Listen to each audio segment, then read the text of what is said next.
بسم اللہ الرحمن الرحیم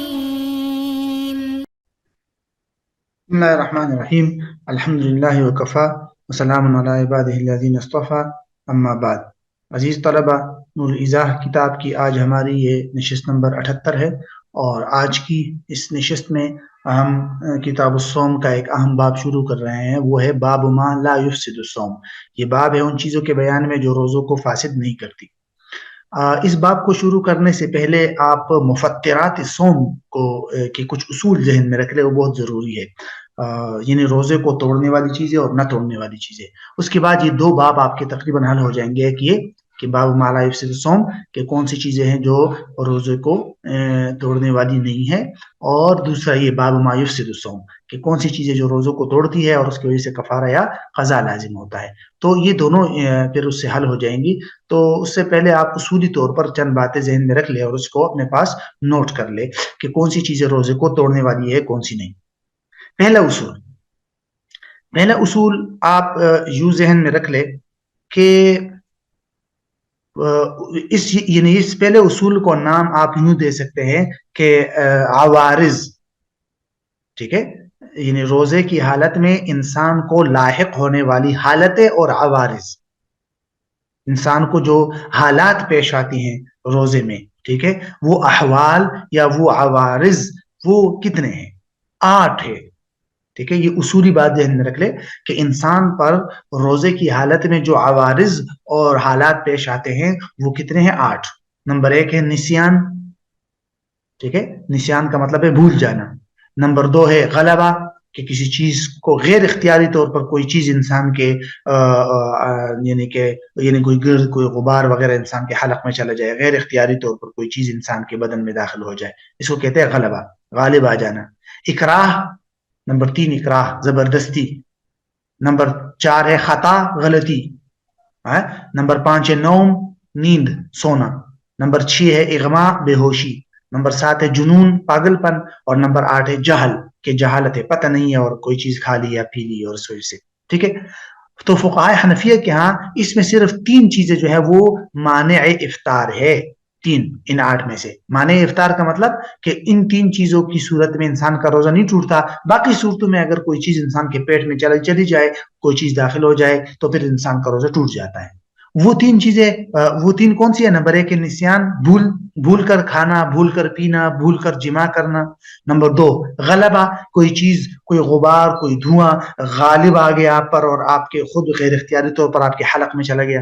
اور نمبر 3 ہے جہل، لیکن صرف دارالحرب میں، کہ دارالحرب میں کوئی شخص مسلمان ہوا اور اس کو پتہ نہیں ہے کہ ان چیزوں سے روزہ ٹوٹتا ہے اور اس نے کھا لیا ہے، پی لیا، تو بس اس کا روزہ نہیں ٹوٹے گا۔ یہ 3 ہے۔ باقی جو چیزیں ہیں، اکراہ ہے، خطا ہے، نیند میں کوئی چیز کھا لی، اغما، بے ہوشی، جنون وغیرہ، یہ چیزیں مانع افطار نہیں ہے، اور ان چیزوں کی صورت میں اگر کوئی چیز روزہ کو توڑنے والی کوئی چیز پائی گئی اور آپ نے کوئی چیز کھا لی یا پی لی تو روزہ ٹوٹ جائے گا۔ یہ ہے پہلا اصول عوارض کے حوالے سے۔ دوسرا اصول یہ ذہن میں رکھے کہ علماء نے 3 چیزیں ذہن میں رکھی ہے کہ مفطرات یا روزے کو توڑنے والی چیزیں کہاں پہنچ جائے تو روزہ ٹوٹے گا۔ انسان کے بدن میں کہاں تک کوئی چیز چلی جائے، پانی، کوئی کھانا، کوئی دوائی، کہاں پہنچ جائے تو روزہ ٹوٹ جائے گا، ٹھیک ہے۔ وہ مقامات جن کو وہ مآخذ یا وہ جگہ کون سی ہیں جہاں پہنچ جائے تو روزہ ٹوٹے گا۔ اس حوالے سے 3 اصطلاحات کے نام ذہن میں رکھنا ضروری ہے۔ نمبر 1 جوف، نمبر 2 منفذ، اور نمبر 3 مسام۔ تینوں کو سمجھیے۔ جوف کا مطلب ہوتا ہے انسانی جسم کے اندر موجود جو خلا ہے، ٹھیک ہے، اور ان میں سے جو معتبر ہے یا جہاں پانی، دوائی وغیرہ پہنچ جائے تو روزہ ٹوٹ جاتا ہے، وہ یہ 4 چیزیں ہیں۔ معدہ ہے، معدے کوئی چیز پہنچ جائے، حلق ہے، آنتیں ہیں، اور دماغ، یہ چیزیں جوف معتبر کہلاتی ہے، ٹھیک ہے۔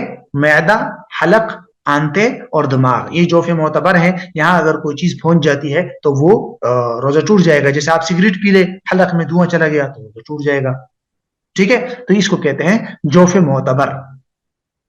دوسری چیز کیا تھی؟ منفذ کا مطلب ہوتا ہے سوراخ، نفوذ، کسی چیز کے گزرنے کی جگہ، یعنی وہ راستہ جس کے ذریعے سے آپ کو پانی جاتا ہے، وہ نالی، وہ سوراخ جہاں سے پانی گزرتا ہے، جہاں سے کھانا گزرتا ہے، ٹھیک ہے؟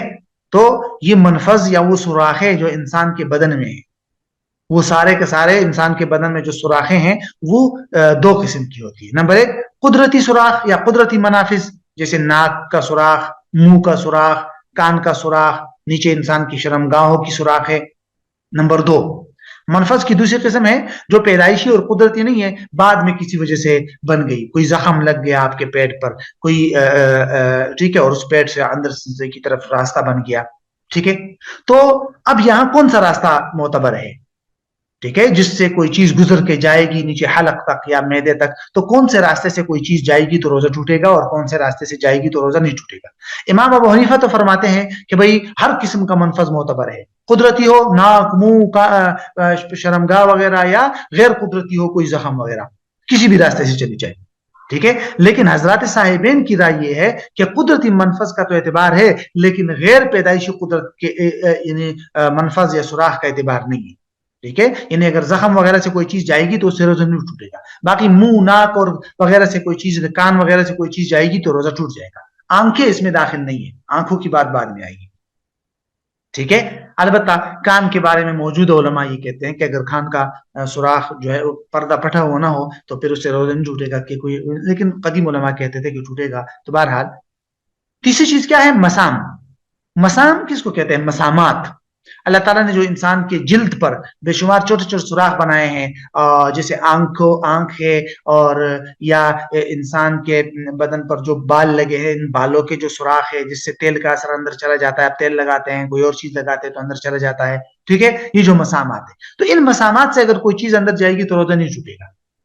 مثال کے طور پر آپ نے سر میں، بالوں میں تیل لگایا، بالوں کے سوراخوں سے اندر چلا گیا، یا آپ نے انجیکشن لگا دیا، وہ بھی علماء نے مسامات میں شمار کیا. آنکھوں میں آپ نے ڈراپ ڈال دیے، ٹھیک ہے، وہ آنکھوں کے راستے سے چلے گیا تو وہ بھی مسامات میں آئے گا، ٹھیک ہے. تو اس وجہ سے، ان کی وجہ سے، ان مسامات سے روزہ نہیں ٹوٹتا. یہ اصول سمجھ آ گیا؟ اچھا جی، اب یہ تو ہو گیا دوسرا اصول. تیسرا اصول آپ ذہن میں رکھیے، جو اس حوالے سے ہے کہ جو چیز، کون سی ایسی چیز ہے جو انسان کے اندر پیٹ میں، حلق میں جائے گی تو اس سے روزہ ٹوٹے گا، اور کون سی چیز سے نہیں. یعنی وہ جو چیز پہنچنے والی ہے وہ چیز کیسی ہونی چاہیے، ٹھیک ہے. تو اس کے لیے ذہن میں رکھیے کہ انسان کے جو منافذ ہے یا جو انسان کا جوف ہے، وہاں انسان کے جو منفذ معتبر ہے، منہ، ناک وغیرہ کا راستہ، وہاں سے کوئی چیز جائے اور نیچے جوف معتبر تک پہنچ جائے، ٹھیک ہے. لیکن وہ چیز کیسی ہو، ٹھیک ہے. تو اس کے بارے میں علماء نے لکھا ہے کہ وہ چیز ایسی ہو کہ جو پہنچنے والی چیز ہے وہ مائع چیز ہو، جیسے پانی وغیرہ، دودھ وغیرہ، ٹھیک ہے. یا مائع اور بہنے والی نہ ہو، جیسے پھل ہے، کھانا ہے، ٹیبلٹس وغیرہ ہے، اس سے بھی ٹوٹ جائے گا. یہ ذہن میں رکھیے، دونوں سے. اسی طرح جو منہ میں پہنچ جائے اور پگھل جائے، اس سے بھی روزہ ٹوٹ جائے گا. آئس کریم ہے، ٹافی ہے. یا نہ پگھلے، اور جیسے کہ چاول وغیرہ ہے، منہ میں پگھلتا نہیں ہے، اندر پیٹ میں جا کے وہ پھر حل ہوتا ہے، اس سے بھی روزہ ٹوٹ جائے گا. لیکن یہ تو ہو گئی وہ عام بات ہے. لیکن علماء نے لکھا ہے وہ چیز عموماً کھائی جاتی ہو، یا عموماً تو کھائی نہ جاتی ہو، لیکن کبھی کبھار، یعنی جیسے اگر ایک انسان جان بوجھ کر لکڑی یا پتا وغیرہ کھاتا ہے، اس سے بھی اس کا روزہ ٹوٹ جائے گا، کیونکہ اس کو عموماً نہیں کھایا جاتا، ٹھیک ہے. خواہ اس چیز کے بدن میں پہنچنے سے اس کو، بدن کو غذائیت اور دوائی ملتی ہو، ٹھیک ہے، خواہ اس سے غذائیت حاصل نہ ہوتی ہو، جیسے لکڑی ہے، پتھر کسی نے نگل لیا جان بوجھ کے، اس سے بھی روزہ ٹوٹ جائے. تو یہ عام ہے، یہ بات ذہن میں رکھ لیجئے، ہر اس چیز سے روزہ ٹوٹ جاتا ہے. خوشبو کے بارے میں علماء نے لکھا ہے کہ اس کی، چونکہ اگر خوشبو کی باقاعدہ اس کی کوئی دھواں وغیرہ ہے اور آپ نے جان بوجھ کے اندر ڈال دیا تو وہ اس سے روزہ ٹوٹے گا، ورنہ نہیں. دھواں اگر غالب آ جائے انسان پر اور انسان کا روزہ توڑ دے، وہ الگ چیز ہے. لیکن اگر جان بوجھ کے کوئی آدمی دھواں یا بام کو، ویکسین وغیرہ کو گرم پانی میں ڈال کر اس کا بھاپ اندر لے جاتا ہے تو اس سے روزہ ٹوٹ جائے گا. یہ تو ہو گیا. یہ ایک اور اصول ذہن میں رکھیے، چوتھا اصول، اس کو آپ یوں ذہن میں رکھ سکتے ہیں کہ الافطار مما دخل لا مما خرج، کہ روزہ ٹوٹ جاتا ہے ہر اس چیز سے جو انسان کے بدن میں داخل ہو جائے، نہ کہ اس چیز سے جو انسان کے بدن سے نکلے. تو انسان کے بدن سے اگر کوئی پیشاب وغیرہ نکلتا ہے یا خون نکلتا ہے یا ٹیسٹ کے لیے ایک انسان شوگر ٹیسٹ کرتا ہے، اس کے لیے خون نکالتا ہے، یا ایک انسان جو ہے وہ حجامہ کا لگاتا ہے، اس کے لیے خون نکالتا ہے، تو ان تمام چیزوں سے روزہ نہیں چھوٹے گا، کیونکہ الافطار مما دخل لا مما خرج. ٹھیک ہے، یہ بھی بڑا ایک اہم اصول ہے. تو یہ ان اصولوں کو آپ ذہن میں رکھ لے تاکہ اس سے پھر آپ کو یہ باب آگے سمجھ آئے گا کہ کون سی چیزوں سے روزہ ٹوٹے گا اور کون سی چیزوں سے روزہ نہیں ٹوٹے گا. اب ذرا اس کو دیکھ لیے. اس باب کے اندر مصنف نے تقریباً 24 ایسی چیزیں ذکر کی ہے، لکھا ہے کہ ان سے روزہ نہیں ٹوٹتا. اربعۃ وعشرون شیئا، تقریباً 24 چیزیں ایسی ہیں جس سے روزہ نہیں ٹوٹے گا، اور اس میں سے اکثر آپ کو انشاءاللہ جو اصول ہم نے پڑھے ہیں انہی اصولوں سے آپ کو سمجھ آ گئے ہوں گے. نمبر 1، ما لو اکل او شرب او جامع ناسیا، یہ تینوں کام اگر کسی نے بھول کر کیے تو، کھایا پیا یا جماع کر لیا بیوی کے ساتھ دن کو لیکن بھول کر، مطلب اس کو یاد ہی نہیں تھا کہ میرا روزہ ہے. ٹھیک ہے، اگر یاد تھا اور غلطی سے کیا تو پھر تو روزہ ٹوٹ جائے گا. غلطی الگ چیز ہوتی ہے اور بھول الگ چیز ہے. وَإِنْ كَانَ اب یہ ہے کہ ایک آدمی بھول کر کھا رہا ہے یا بھول کر پی رہا ہے اور دوسرا دیکھ رہا ہے اس کو، تو کیا اس کو یاد دلانا ضروری ہے کہ بھائی نہ کھاؤ نہ پیو، آپ کا روزہ ہے؟ اس کو یاد دلانا ضروری ہے یا نہیں؟ تو علماء نے لکھا ہے کہ وہ دیکھ لے کہ جو آدمی کھا رہا ہے یا پی رہا ہے کیا اس کو اتنی قوت ہے کہ وہ کھائے پیے بغیر روزہ مکمل کر سکتا ہے یا نہیں. اگر قوت ہے تو پھر اس کو یاد دلانا ضروری ہے کہ بھائی نہ کھاؤ نہ پیو، آپ کا روزہ ہے. لیکن اگر آپ کو پتا ہے کہ بھائی اگر میں نے اس کو یاد دلایا تو یہ شام تک زندہ نہیں بچے گا یا شام تک یہ روزہ نہیں رکھ پائے گا، چھوڑو کھانے دو، تو پھر اس کو یاد نہ دلائے، کوئی مسئلہ نہیں. کہتے ہیں ان کان للناس قوت علی الصوم، اگر بھولنے والے کو روزے پر قوت حاصل ہے تو پھر یذکر به من رآہ یاکل، تو اس کو یاد دلائے روزے کا وہ شخص جو اس کو دیکھ رہا ہے کھاتے ہوئے. وکرہ عدم تذکیرہ، اور اس کو یاد نہ دلانا مکروہ تحریمی ہے، ممنوع ہے، بھائی اس کو یاد دلاؤ.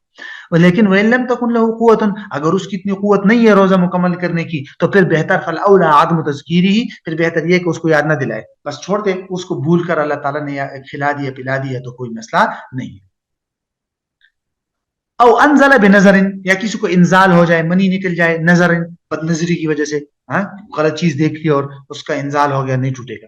او فکر، یا کسی غلط غور و فکر کی وجہ سے اس کا انزال ہو جائے، منی نکل آئے. وَإِن أَدَامَ النَّظْرَ وَالْفِكْرَ، اگرچہ اس نے بد نظری یا فکر میں دوام اختیار کیا ہو اور بار بار سوچ رہا ہو، دیکھ رہا ہو، اور غلط کام، کوئی غلط فکر یا کوئی غلط نظر ڈال کے اس کی منی نکل آئی تو اس کا روزہ نہیں ٹوٹے گا. او ادہنا، کسی نے بالوں میں تیل لگا دیا. او اکتحلا، یا آنکھوں میں سرما لگا دیا. ولو وجد طعمه في حلقه، اگرچہ اس کا ذائقہ اس نے پا لیا اپنے حلق میں، یعنی آنکھوں میں سرما لگایا اور اس کا ذائقہ جو ہے اس نے محسوس کیا اپنے حلق میں، تو بھی اس کا روزہ نہیں ٹوٹے گا. او احتجما، کسی نے حجامہ لگا دیا، خون نکال دیا. او اغتاب، غیبت کر دی تو بھی روزہ نہیں ٹوٹے گا.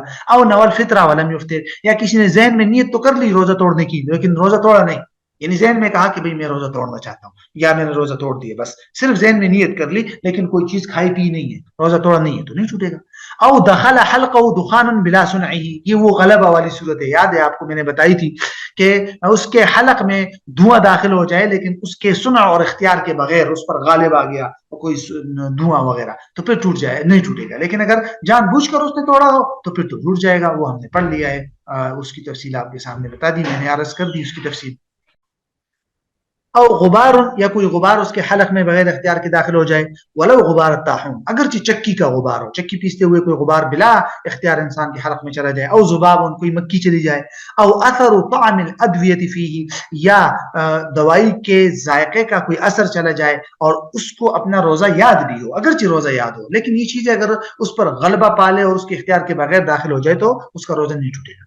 او اصبح جنبا، یا کسی نے صبح جنابت کی حالت میں صبح کی. ولو استمر یوما بالجنابہ، اگرچہ سارا دن اسی طرح اس نے جنابت میں ہی گزار دیا تو بھی اس کے روزے پر فرق نہیں پڑے گا. یہ الگ بات ہے کہ ناجائز گناہ ہے اس طرح جنابت میں رہنا اور بغیر غسل کے رہنا، اور نہیں تو نماز بھی نہیں پڑے گا پھر، تو اس طرح یہ گناہ ہے لیکن روزہ نہیں ٹوٹے گا. او صب فی احلیلہ ماء، یا اس نے اپنے ذکر کے سوراخ میں پانی ڈال دیا، ٹھیک ہے، نشرم کا، یا دہنن، یا تیل ڈال دیا تو اس سے بھی روزہ نہیں ٹوٹے گا. یہ امام ابو یوسف اور امام محمد وغیرہ کی رائے ہے، اور ایک قول کے مطابق یہ ہے کہ اس سے روزہ ٹوٹے گا لیکن راجح یہ ہے کہ نہیں ٹوٹے گا. او خاض نہرا فدخل الماء اذنه، یا اس نے نہر میں گھسا نہر میں چھلانگ وغیرہ لگائی اور پانی اس کے کان میں خود بخود داخل ہوا. اگر اس نے جان بوجھ کر کانوں میں قطرے ڈال دیے یا کان کے اندر کوئی دوائی ڈال دی یا پانی ڈال دیا تو اس میں ہم نے پڑھا تھا کہ قدیم علماء نے لکھا ہے کہ روزہ ٹوٹے گا. اگرچہ جدید علماء کی رائے ہے کہ نہیں ٹوٹے گا کیونکہ کان سے نیچے جوف معتبر تک کوئی راستہ نہیں ہے بشرطے کہ اس کے کان کا پردہ پٹھا نہ ہو. او حق کا اذنہ بعود، ایک آدمی نے اپنے کان کو اس نے کھرکھا، ٹھیک ہے، بعود کسی لکڑی سے، فخرج علیہ درن، اور اس پر کوئی گندگی نکل آئی، کوئی میل کچیل، ثم ادخلہ مرارا الی اذنہ، اور پھر اس نے بار بار اس کو اپنے کانوں میں اندر داخل کر دیا تو بھی اس کا روزہ نہیں ٹوٹے گا. مطلب لکڑی مار رہا تھا اپنے کانوں میں، کوئی ٹنکا وغیرہ اپنے کان میں مار رہا تھا اور کچھ میل وغیرہ نکل آئی اور پھر داخل ہو گئی تو اس سے روزہ نہیں ٹوٹے گا. او دخل انفہ مخاط، یا اس کے ناک میں رینٹ آ گئی، اور فاستنشق عمدا، اور اس نے جان بوجھ کر اس کو نگل لیا، مطلب اندر لے گیا، وابتلعه، اور اس کو نگل لیا. مطلب یہ ہے کہ ناک کے اندر جو رینٹ آتی ہے بہتر تو ایک انسان اس کو پھینکے، لیکن اگر ناک کے اندر جو رینٹ آ گئی ہے وہ اس نے نگل لی ہے تو پھر اس سے بھی روزہ نہیں ٹوٹے گا. وَيَنْبَغِي إِلْقَاءُ النُّخَامَةِ، کہتا ہے کہ بہتر یہ ہے، مناسب ہے کہ جو نخامہ اور رینٹ ہے اس کو پھینکے تاکہ اس کا روزہ امام شافعی رحمۃ اللہ کی رائے کے مطابق بھی نہ ٹوٹے، کیونکہ ان کی رائے یہ ہے کہ ناک کی جو گندگی اور رینٹ ہے یہ اگر کسی نے نگل لی تو اس کا روزہ ٹوٹ جائے گا، یہ ان کی رائے ہے. او زرعہ القے، یا کسی کو قے آ گئی، ٹھیک ہے، یعنی اس پر زبردست، یعنی خود بخود قے ہو گئی، الٹی ہو گئی. وعاد بغیر سمعه ولو ملأ فاه في الصحيح، اور بغیر اس کے اختیار کے واپس نیچے چلی گئی اگرچہ اس کا منہ بھر کر ہو، صحیح قول کے مطابق. پہلے ذرا اس کو خلاصہ پھر آپ کو بتاتے ہیں، پہلے اس کو دیکھ لیجئے. او استقاء، یا اس نے جان بوجھ کر الٹی کر لی لیکن اقل من فمه ہی ہے کہ لیکن وہ منہ بھر کر سے کم ہو، صحیح قول کے مطابق، اگرچہ اس نے عادہ اس کو واپس لے گیا، صحیح قول کے مطابق. کیا الٹی اور قے کی وجہ سے روزہ ٹوٹ جاتا ہے یا نہیں، اس کے بارے میں راجح قول اور خلاصہ آپ ذہن میں رکھیے. دیکھیے اگر خود بخود انسان کی پہلی بات تو یہ ذہن میں رکھے کہ اگر الٹی واپس کسی انسان نے جان بوجھ کر واپس نگل لی یا خود واپس چلی گئی، منہ تک آئی تھی الٹیاں اور واپس چلی گئی اندر حلق میں، تو اس کا روزہ ٹوٹ جائے گا. ہر صورت میں جان بوجھ کر اس نے الٹیاں کی ہو یا خود بخود الٹیاں ہوئی ہو، لیکن اگر اس نے واپس نگل لی اور منہ کے اندر چلی گئی الٹی تو اس کا روزہ ٹوٹ جائے گا. یہ تو عام ہے. اب آ جائیے صرف الٹی کرنے سے روزہ ٹوٹنا. اگر ایک انسان سے خود بخود الٹیاں ہو جائے، اس نے جان بوجھ کے نہیں کی بلکہ خود بخود الٹی آ گئی اور ہو گئی، تو اس کا روزہ نہیں ٹوٹے گا، خواہ وہ منہ بھر کر ہو یا منہ سے کم ہو، بشرطے کہ واپس نہ نکلے نا. واپس نکلے گا تو پھر تو ٹوٹے گی، لیکن ویسے ہو گئی الٹیاں خود بخود تو منہ بھر کر ہو یا نہ ہو روزہ نہیں ٹوٹے گا. دوسری صورت، اگر اس نے جان بوجھ کر انگلی ڈال دی گلے میں، حلق میں، یا اس طرح کر کے اور جان بوجھ کے الٹیاں کی ہے تو پھر علماء نے لکھا کہ اگر منہ بھر کر ہے تو روزہ ٹوٹ جائے گا، منہ بھر کر نہیں ہے تو روزہ نہیں ٹوٹے گا. تو یہ ہے خلاصہ اور راجح قول، ٹھیک ہے. اب یہاں سے دیکھیے، او اکل ما بین اسنانہ، جو چیز اس کے دانتوں کے درمیان چھپی تھی، رہ گئی تھی، وہ کھا لی تو تب بھی روزہ نہیں ٹوٹے گا، بشرط کہ دون الحمصہ، کہ وہ ایک چنے کے دانے سے کم ہو، تو تب اس کا روزہ نہیں ٹوٹے گا. او مزغ مثل سمسمۃ من خارج فمہ، یا اس نے منہ کے باہر سے کوئی چیز چبا لی، سمسم یعنی ایک تل کے برابر، حتی تلاشت، یہاں تک کہ منہ کے اندر ہی ختم ہو گئی اور اس نے اس کا ذائقہ اپنے حلق میں محسوس ہی نہیں کیا، اتنی باریک چیز تھی، تو اس سے بھی روزہ نہیں ٹوٹے گا کیونکہ حلق تک کوئی چیز گئی ہی نہیں. اب یہاں سے انشاءاللہ وہ تفصیلات ہوگی جن چیزوں سے روزہ ٹوٹتا ہے، اور پھر روزہ ٹوٹنے کے بعد کیا صرف قضا لازم ہوگی یا کفارہ بھی، اس کی تفصیلات یہاں سے شروع.